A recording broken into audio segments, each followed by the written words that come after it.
আপনারা অনেকেই হয়তো জানেন যে আজকে যে হামের প্রাদুর্ভাব দেখা দিয়েছে এর একটা কারণ আছে।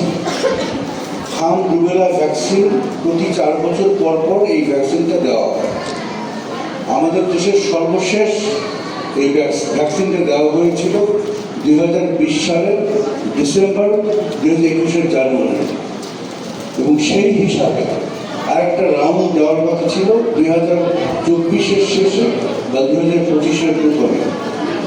কিন্তু আমি জানি না এর মানে এত ক্রস একটা মিস্টেকের কারণটা কি আমাদের স্বাস্থ্য দপ্তরে, আমাদের স্বাস্থ্য খাতে 2024 শেষে বা 2025 প্রথমে যে ভ্যাকসিনের রাউন্ড দেওয়ার কথা ছিল সেই ভ্যাকসিন দেওয়া হয়নি, যার ফলে 2020 সালের পর থেকে যে বাচ্চারা জন্মগ্রহণ করেছে তাদের অলমোস্ট 100% নির্ধারিত টিকাদান কেন্দ্রে চলে আসেন বাচ্চাদেরকে নিয়ে এবং হামের টিকা দেন। এটা হলো 1 নম্বর কথা। 2 নম্বর, আপনারা সবাইকে বোঝাবেন হাম এমন কোনো মরণ ব্যাধি না।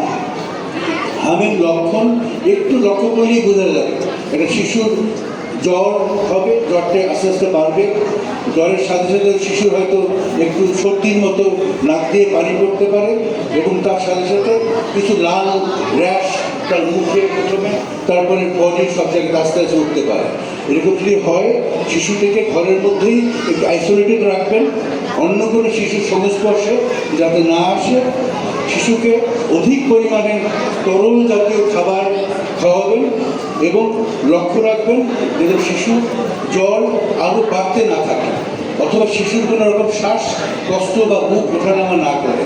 যদি জ্বর না কমে অবশ্যই শিশুকে আপনার নিকটস্থ হসপিটালে শিশু ওয়ার্ডে নিয়ে আসবেন এবং সেখানে যারা ডাক্তার থাকবেন, নার্স থাকবেন, অন্যান্য স্বাস্থ্যকর্মী থাকবেন, তারা আপনাদের শিশু চিকিৎসা করবেন। আপনারা সবাইকে বলবেন আতঙ্কিত না হতে, সমাজে আতঙ্ক না ছড়াতে। আমাদেরকে কাজ করতে হবে, আতঙ্কিত হওয়ার কিছু নাই। আমি হাসপাতাল কর্তৃপক্ষকে বলবো, আপনারা কোভিডকালীন সময় যেভাবে সমস্যার মোকাবেলা করেছেন, আপনারা ফ্রন্ট লাইনে থেকে কোভিডের বিরুদ্ধে যুদ্ধ করেছেন, আপনারা সেই রকম একই রকম মনোবৃত্তি নিয়ে আপনি কোনো কিছুকে হেলাফেলা করবেন না। আপনি একই রকম মনোবৃত্তি নিয়ে এই হামের মোকাবিলা করবেন। হাসপাতালে যে আইসোলেশন ইউনিট আছে, যদি আইসোলেশন ইউনিটটা ডিসম্যান্টেড হয়ে থাকে কোভিডের পরে, এটাকে আবার আপনারা ঠেলে ফেলান। বাচ্চাদের জন্য যদি একটা রোগীও না থাকে কিন্তু আইসোলেশন ইউনিটটা আপনারা প্রস্তুত রাখবেন। কোনো রোগী যদি আসে, যদি আপনারা সন্দেহ করেন রোগীর হাম হতে পারে, তাকে আপনারা আইসোলেশন ইউনিটে রাখবেন এবং যে প্রোটোকল আছে প্রোটোকল মাফিক আপনারা চিকিৎসা করবেন।